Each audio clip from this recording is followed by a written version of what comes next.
Hey everyone, it's Carlo here. We're back for another segment of A Closer Look. And I've got a very good friend and business associate of mine, David Puotinen from Real File CPA. And I've been working with David for about 3 years, David? Yeah, I think this will be our fourth year actually. Fourth year. And David's been looking after our tax needs as a business.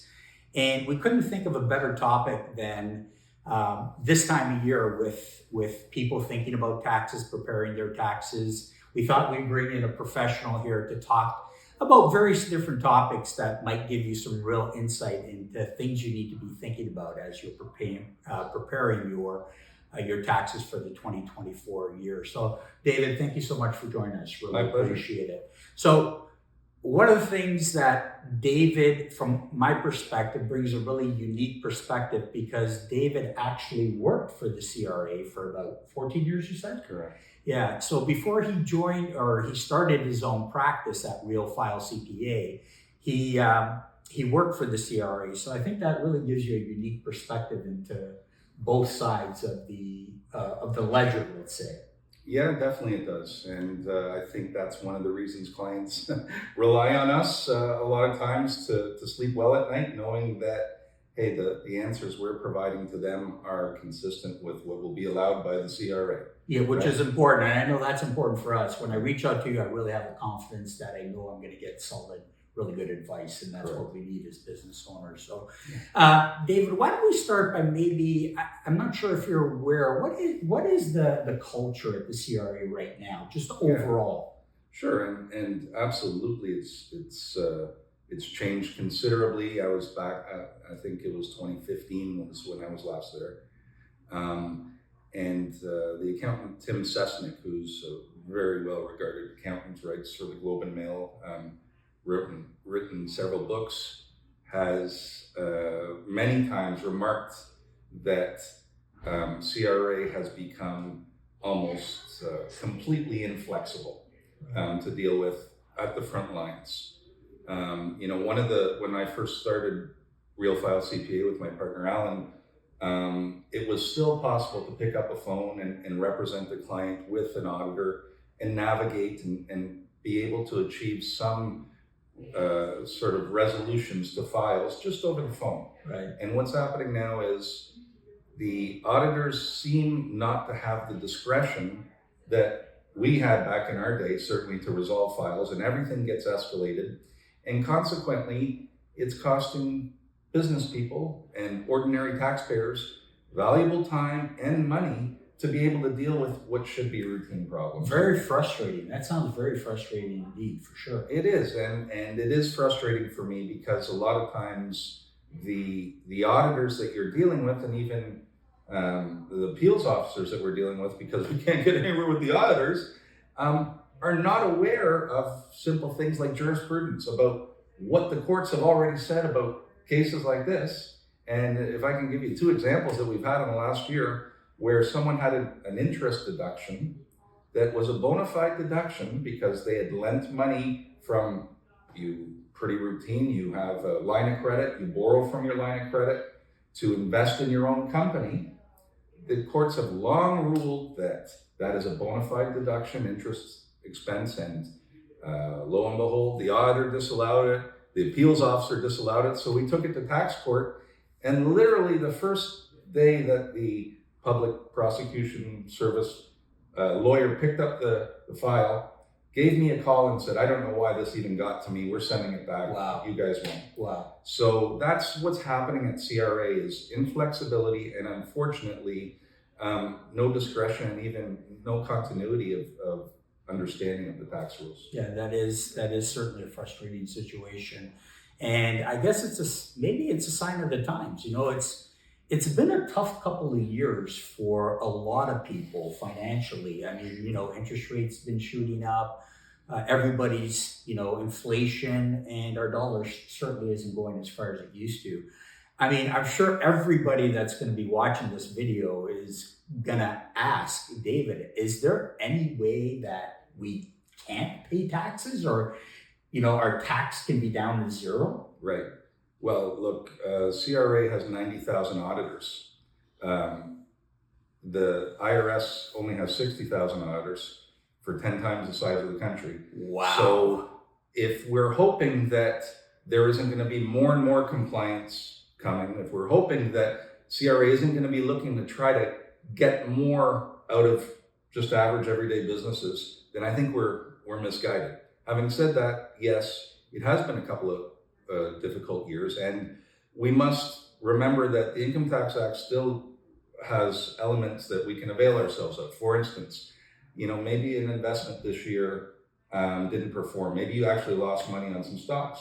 Well, you may be able to go back up to 3 years to claim a refund of taxes paid in a prior year for capital gains, right? A loss carryback. So it's important to look at your situation this year and see what actually was within the Tax Act that I might be able to benefit from.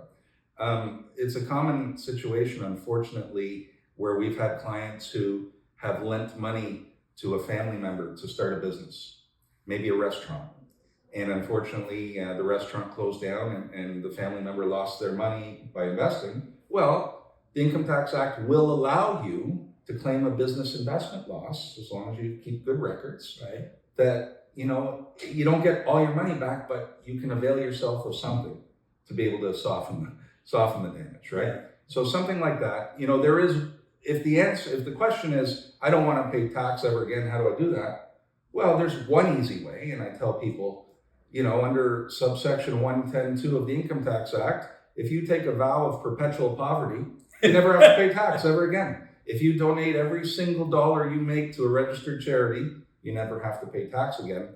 But of course, although that's kind of a funny way to put it, the point is you have to navigate the system and pick your poison a little bit. Yeah, so I guess we're trying, the ultimate goal, at least for us, is how do we minimize tax? Obviously we all have to pay it, but we don't want to pay our unfair share, for sure, the Tax Act allows the bona fide deductions, and I think that's what the focus is, for sure.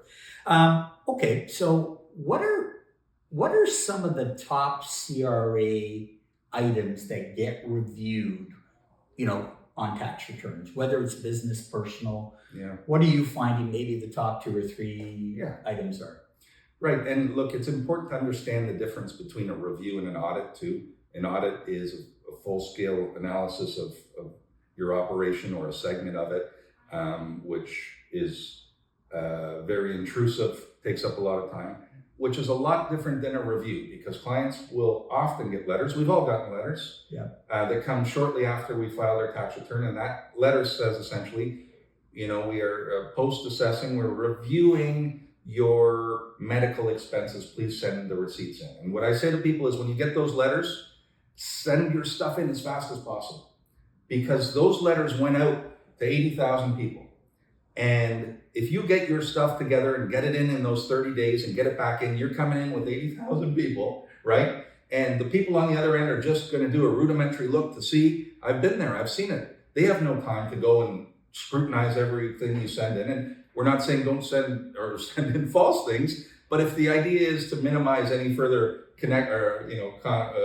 communication with the CRA, get it in early, as opposed to saying, well, I need some time. Should I call them and ask for an extension? Well, guess what happens? You get that 60-day extension, and now your stuff comes in and there isn't a big pile, and somebody that day can take a look at it and say, you know what, I'm going to give a call to these people and see if this is a bona fide physiotherapy receipt, or et cetera, right? And again, don't send in fake stuff, but if the idea is you don't want any further contact, send that stuff in. But medical expenses, for sure. Employment expenses, if you have an employer for whom you have to drive your own vehicle, or maybe pay for some meals, or maybe use your own office in your home, you have to be aware that that's going to be reviewed by CRA, right? So make sure, and we have some ideas born of experience about what the percentages look like. For instance, your business use of home, office audit will do a test to see, is it between 12 and 15% of your square footage of your house? Right. That is what they'll say is absolutely okay, 12 to 15%. So business use of home. I mentioned the business investment loss, right? Yes. Look, we want to take advantage of that, but understand 100% of your business investment loss claims are going to be audited by CRA. So you've got to make sure you kept a share subscription or a loan agreement. You kept your bank records showing money transferred. So that's going to be audited. Small businesses and rental property owners, right? Rental properties are becoming, the last couple of years especially, heavily scrutinized by CRA. So the rental property, and specifically as to whether it's a short-term rental or a long-term rental. Right. So another big one. And then HST, I'd say, is always, if you have a business that collects HST, that's always heavily scrutinized. Okay. Yeah. Okay. Yeah, I know we've been reviewed, so I'm glad. I know when I get a review letter from the CRA, I always try and tackle it day one, because if you wait, first of all, there's a likelihood you're going to forget, and that'll get you in deep hole. And I think that timeliness aspect, and even keeping good records, like you mentioned, is really important. Yeah. What about? What would you say are the basics of making annual filing easier for people? Right. Yeah. Look, the first thing you should be is registered for my account with CRA. Okay. Right. Because I've gone onto my own account sometimes and seen a slip on there that I never got in the mail from RBC or such and such. And you can go on there and actually see what slips have been uploaded to the system. I did. Right? I've got to see my CRA account. I didn't know I could do that. Yeah. I can go on and see the slips that have been submitted by the employers or the banks that you've earned interest with. Correct. Absolutely. Wow. And that is on there. Okay. You must remember that there is often a delay between when things get uploaded to CRA and your tax, or it's not necessarily reconciled. So they won't have all the slips there, right? You may have gotten a T4 slip from your employer that hasn't yet posted to, so you can't take it absolutely as, at least for this year. Sure. 2023 should have all the receipts. Right. But 2024, there may still be a delay in getting some in there, but it is still a good idea to go on. Sure. Because you may not only find the T4 or the T5 or the T3 slip that you forgot about, but you'll have some access to other things like your RSP contribution room, your lifelong learning contribution room, your TFSA contribution room. And you'll also have access to your, all those things, by the way, are needed for your tax return this year as carry forwards. Right. But you'll also have access to things like, what does CRA have down for my capital loss carry forward? Like we just talked about, if you had an investment this year that perhaps underperformed, you want to know, can I actually carry it back to a prior year? Oh, I can't remember. Do I have anything? And the CRA will have the record of your losses in prior years, so you'll be able to go and look at that. So certainly my account, the big one, being organized, is as an accounting firm, I don't want people to send me their receipts. I'm not here to audit people, right? If we're doing your bookkeeping for you, that's a different matter. But if we're reporting your year-end taxes and your business income, et cetera, we're expecting you to have kept good records for your business, right? Not expecting us to get a shoebox and try to figure it out. So the more you're organized, the better equipped you'll be to prepare your year-end return, okay? And then making sure that you have your proper slips for the kinds of things you want to deduct. For example, I just talked about employment expenses. Well, in order to deduct employment expenses for use of your home, use of your vehicle for your employer, you need a T2200 from your employer. So make sure you get that and make sure it lines up with what you want to deduct. For instance, if you're trying to deduct vehicle expenses as employment and the T2200, the employer is ticked off saying employee does not use his personal vehicle, then you have a mismatch here. So we got to make sure that lines up. Yeah. Another common one, we both have kids in university, right? We do. Oh yeah, I know that. My bank account knows that. Well, and sometimes we want to be able to get those payments we've made as deductions on our own returns, right? So let's make sure our student child has actually gone to the university account and downloaded their T2202 slip so that we can report that on our taxes. Let's have those things ready, right? Because there's nothing worse than sitting down and ready to go and you want to get it all done because you put 3 hours aside on a Sunday if you're doing it on your own or you're meeting with the accountant and you're missing a slip and you can't do anything, right? So get those things in place. But I would say being prepared and with those slips. And the last thing I think is a good idea is take a look at last year's return. So you remind yourself about the kinds of things you claimed last year, and you might trigger someone. Oh yeah, I forgot I had interest income from that investment. When did that close out? It closed out in February. You know what? I must have a couple months of interest income. Right. So look at last year's return as well as a good way to prepare to be ready for this year. And I think when you talk about being organized, because I think that's a big one, it doesn't have to be a complicated system. It could be a system just like having 10, 20 folders that you're putting your receipts in throughout the year, correct? Yeah, and I think, something as simple as if you want to claim vehicle expenses, have an envelope in your vehicle, in the glove compartment or wherever. When you fill up with gas, you just put the receipt in there. Right. And then you're not searching around for things. And if it takes you 20 minutes once a month to just enter those into an Excel spreadsheet, and then you've kept a running tally for the full year, right? So one, having the folders or envelopes, great idea. And then just having all of that populated into a spreadsheet. Our ideal is using an accounting software. If you're a more robust business, certainly as a real estate agent, you've got a lot of things going on. Right. You're lucky your wife is, an accountant, so she's on top of all that stuff. But for those who may not be able to rely on a family member with expertise, there is accounting software out there as well, some of which is free, like Wave Accounting, that you can rely on to help you keep organized. Yeah, just simple tools. Sure. Absolutely. Yeah. Okay.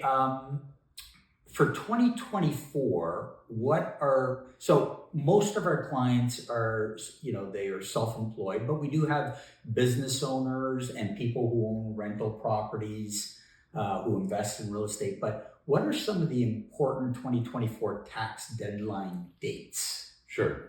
March 31st is if you operate a partnership or a trust, you have the filing deadline is the end of this month. Right. Okay, March 31st. U.S. tax personal is April 15th. I know we have some clients, you may as well, who are U.S. citizens who have to file there even though they don't have any activity. Right. So that's April 15th. Right. Canada personal tax, obviously April 30th. April 30th is a Wednesday this year. Okay. So that's the deadline. In past years, April 30th might have been a Sunday or a Saturday, so you had one extra day, but no, April 30th is the deadline for personal taxes this year. For those who have a GST account, right? Maybe you're self-employed, which means your personal tax, if you're self-employed, isn't due till June 15th, but your HST return is due by March 31st. And moreover, if you do owe tax, it's due by April 30th. Okay, so important to know that you may be self-employed and not have to file by June 15th or until June 15th. But if you owe tax, if you don't pay by April 30th, you will have interest accrued. So those would be the main deadlines. And corporations have different deadlines. Traditionally, typically, a corporation's tax return is due 6 months after its year end. Okay, so if it's a December year end, it's due by June 30th. However, your taxes are due either 2 or 3 months after year end, depending on whether you're an active or a passive business. Okay, great. So, and I know for me too, sometimes I've missed some payments by the April 30th date, and interest is a big expense. Yeah. What are they charging right now, interest rate wise? Do you know? Oh, good question. I'm going to guess, and I don't know, but I'm going to guess it's probably 7%. But the one thing about CRA, it's compounded daily. So, that's pretty nice to get interest compounded daily. Yeah. It adds up. And by the way, let's not forget about installment payments, right? Because if in this year you owe more than $3,000, okay, next year you must pay quarterly installments. And if you don't make those quarterly installments, nobody's going to take legal action against you. The CRA won't garnish your bank account. But at the end of the year, you will be charged interest for the full year because they want a prepayment of their funds. Okay, so let's not forget about installment payments. Yeah. So do they charge you interest from the time it was due? Yeah. They do. Yeah, so the quarterly installment is due end of March. If you didn't make that installment, they charge that portion from then the June 30th portion from then, and so on. So it is punitive, yeah. Oh, it is, absolutely. Okay. David, are there any tax credits or deductions available for the 2024 year that people might not really know about, or that you find are things that are missed regularly? Right. The 2024 is the last year for the subscriptions, digital subscriptions, and that's when people forget about, I think. It's not $1 million usually, but it's something. If you subscribe for a New York Globe and Mail subscription, or New York Times subscription, or you subscribed for a service to give you information about listings, whatever it might be, that digital subscription is tax deductible. 2024 is the last year that you can deduct that. Okay. That program ends. It was from 2021 to 2024. So last year, if you have any that you signed up for, I know some people will put in their Amazon subscription. They'll put in their Prime subscription, things like that, or Apple TV subscription. Well, it's a that could be something that qualifies as a digital subscription. Typically, it's newsprint, newsletters, things of that nature, but digital subscriptions last year. There's not a lot of new deductions available this year. In fact, I can't think of anything. I can think of programs, though, that are new for this year, and one of them is the new multi-generational tax credit that's available. Okay. If in an effort to get people to build secondary suites in their home to maybe look after a senior, family member, mother, in-law, whomever, the CRA is providing a tax credit to you if you go ahead and renovate part of your house to make that livable for that person. That's called the multi-generational tax credit. Okay, it could also be utilized for someone who has a disability. If you're putting that unit in, you'll get a tax credit for that. So that's one that's new for 2025. And there are specific rules with regards to it. So don't just go out and start building until you know what the rules are. Right. Another one that's, I think, a good one is the Canada Greener Homes tax credit. Not a tax credit, it's a Greener Homes loan that's available.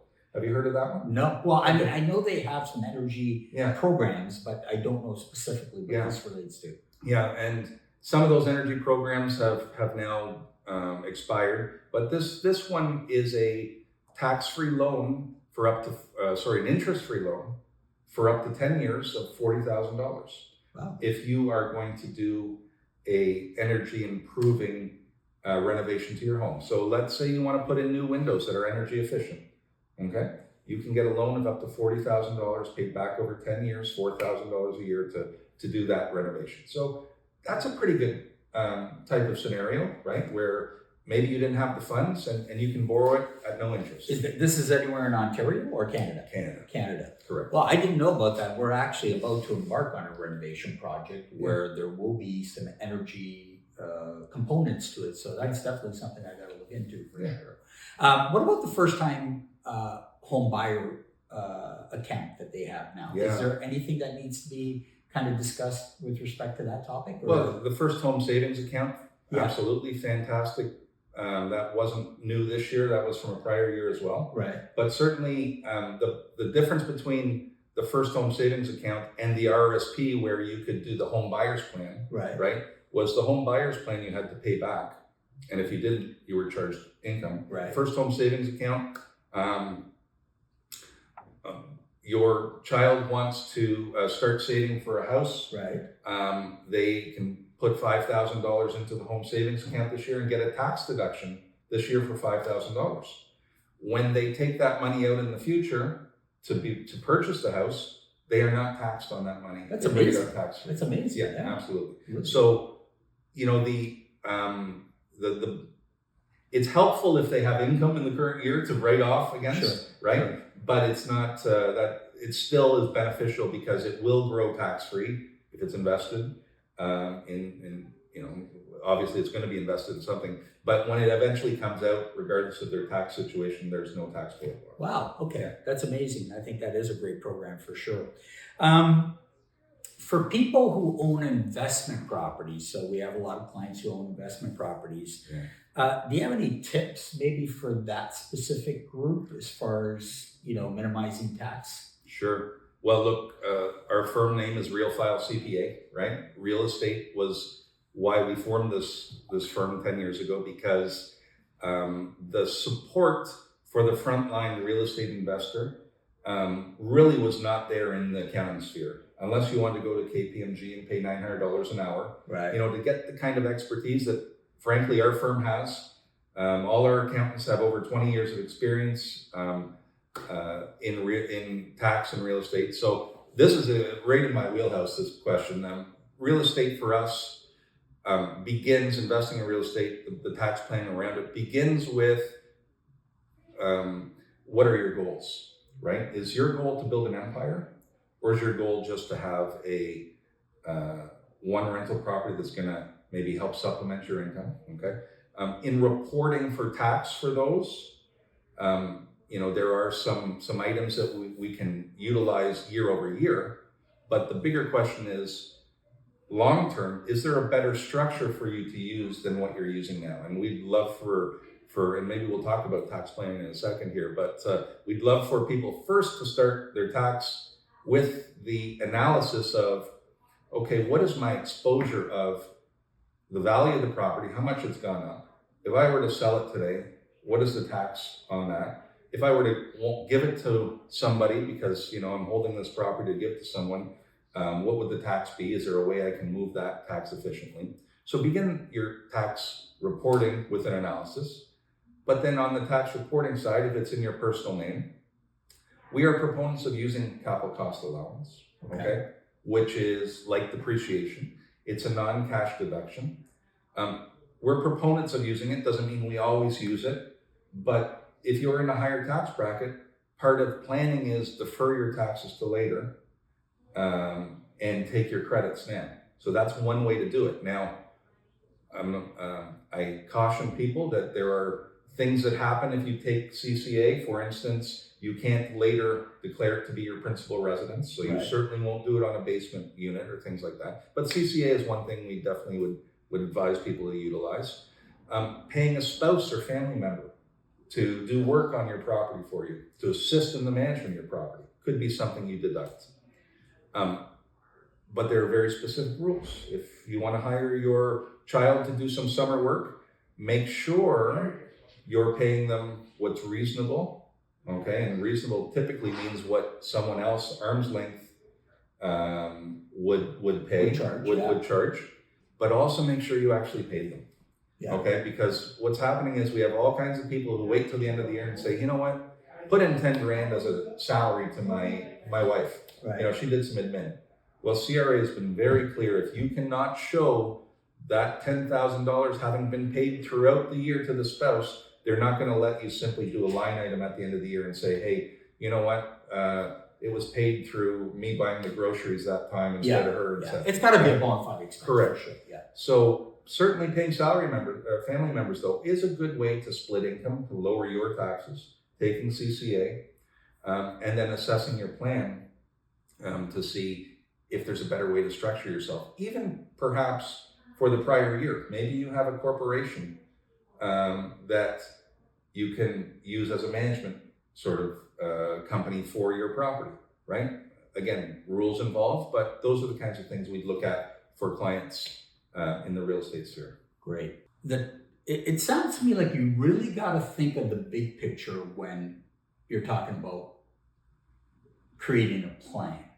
It starts with what your objectives are. So what would you say are the fundamental kind of pillars of a sound tax planning strategy? Because you just talked about how looking at the big picture is really important. Mm-hmm.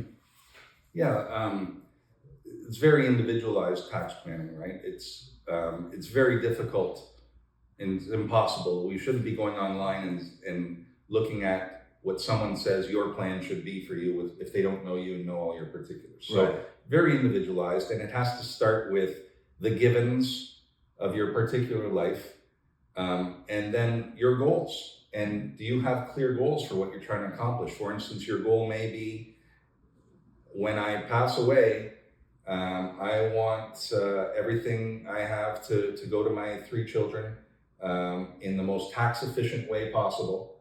And sometimes that might mean a structure where you are uploading some taxes earlier that later will be more beneficial because it won't have to be paid later. Right. But reevaluating on a yearly basis, certainly reevaluating assets. Are they performing? Unfortunately, we have clients who love their property that they've had because they've had it for 8 years, but it hasn't cash flowed once in 8 years. But they'll say it's on the corner of Bloor and Bedford. It's a fantastic property. Well, maybe you need to reevaluate what fantastic means because it's not making you any money, right? Yeah. Could you repurpose that capital into a different property that might actually cash flow for you? So planning sometimes involves making some difficult choices, overcoming some of those things that you are ingrained in you about keeping assets until, the cows come home. Right. So structuring is a big part of tax planning. And if you're a business owner who's not incorporated, you will want to figure out if incorporating is the right way for you to go. You might want to talk to a professional about that to really understand the tax advantages. If you are holding assets in your personal name, you might want to determine if it's maybe time to start a family trust so that the things that you're holding can eventually be passed along to your beneficiaries with minimal or no tax, right? Right. Big part of tax planning is, for us lately, has been family trusts. Other than that, if the basic premise is we want a smooth income over multiple years, right? We want to, and we tell people, unfortunately, one of the worst ways to earn income in Canada is as a T4 employee. Right. Because there's not a lot available to you on that income, right? That income, they've taxed it at the source. They got their money already. The deductions available to you are minimal. Highest tax brackets. It can be, right, graduated tax brackets. And you can use RSPs, which may or may not be great. You can first home savings account, things like that. But by and large, it's the things you're doing outside of that, Right. That will really require structuring.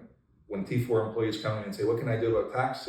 There's not a lot available to you. But rental property owners, business owners, you're doing passive investing, there's other structuring to be put in place. And what we really want to do is smooth income over multiple years so that when you get that big capital gain from the sale of a property, it doesn't all hit your personal tax return in this 1 year where it pushes you into the highest tax bracket.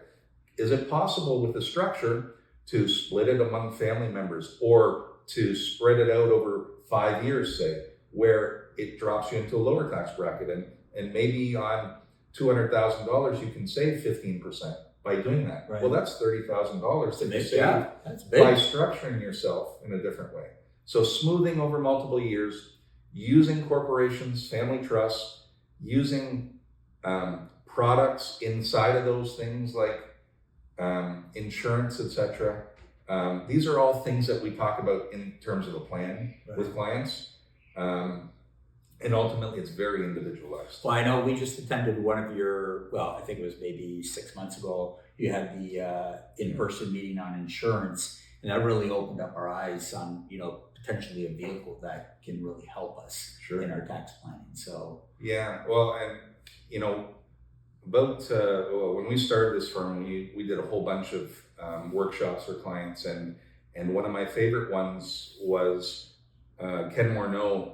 Back in 2016, was accused of being essentially favoring the wealthy and the higher income classes with his tax breaks that he put in place. Right. And what we tried to tell people and spread the word about, frankly, and because we are a grassroots kind of frontline investor sort of support here, is that these deductions, these structuring options, these ways to minimize your taxes are available to all of us. It just so happens that, you know, the wealthy avail themselves of that more often because they have professional experts who can guide them. Right. But with something like insurance, so many of our clients didn't even know that you can have a corporation have life insurance paid for before tax, okay? And that life insurance can still pay out that amount to family members just as if you would have had it in your personal name. But on top of it, you can borrow that money back again into the corporation to fund other investments and activities and business operations. So in essence, you have insurance that costs you nothing, that achieves the same thing as in your personal name, except it's paid for before tax. So that's a tactic that perhaps wealthier individuals, certainly larger companies utilize. It's available to all of us. And I'm glad you got that out of that workshop. No, it was an right? amazing workshop. For sure, really opened my eyes to that whole possibility that's out there. David, I mean, this has been fantastic. For Real File CPA, what are some of the core services that you offer that, you know, our clients might benefit from? Right. Look, advisory is a big component of what we do. When there's questions, as you know, most of our clients are on a monthly subscription with us, right? We're doing all the year-end tax work, as we are. And it's just a different kind of model. It's happening more and more often in all kinds of industries, but in accounting as well. But what that really gives clients is the ability to go online and see my calendar and book a time to talk to me whenever they want to, as opposed to fearing that when they call their accountant, they're going to get a bill for $400 because they had to ask a question. So our services are advisory along a tax plan, certainly reporting, structuring, you know, some of these things that we talked about. If someone is wondering about whether or not to incorporate or what incorporation actually is, we'll provide the analysis of whether it's a good idea. And then, you know, cross-border tax as well has become huge. So a lot of US clients that we have now. So full tax service, reporting, compliance, but then also advisory instruction. Yeah, and you know, I'm kind of smiling here because, you know, over the 3-4 years we've been working together, we've used all of those services, and really the advisory one has been the most beneficial for us. I mean, besides the other, you know, things that you mentioned, but it's nice for Lena and I to know that, you know what, if we've got a question, and you probably know this because we've booked several, you know, individual sessions with you just to get specific questions answered relating to something that we're considering and how it's going to affect us long term. So that's been a huge benefit for us, for sure. David, I really want to thank you for spending some time helping our clients kind of get an idea, helping them, especially during this time, which is tax prep time. It's our favorite time of year for sure. And I know you're really busy this time of year, so, you know, it means even more to me that you spent some time with us. For those of you who would like to get a hold of David, all you need to do is reach out to me and I'll put you in contact with David and his firm. I couldn't recommend them more highly. They've been great with us, great to deal with. And I hope you've enjoyed this session of A Closer Look, and I hope you're looking forward to the next one. Until we meet again, make it a great day.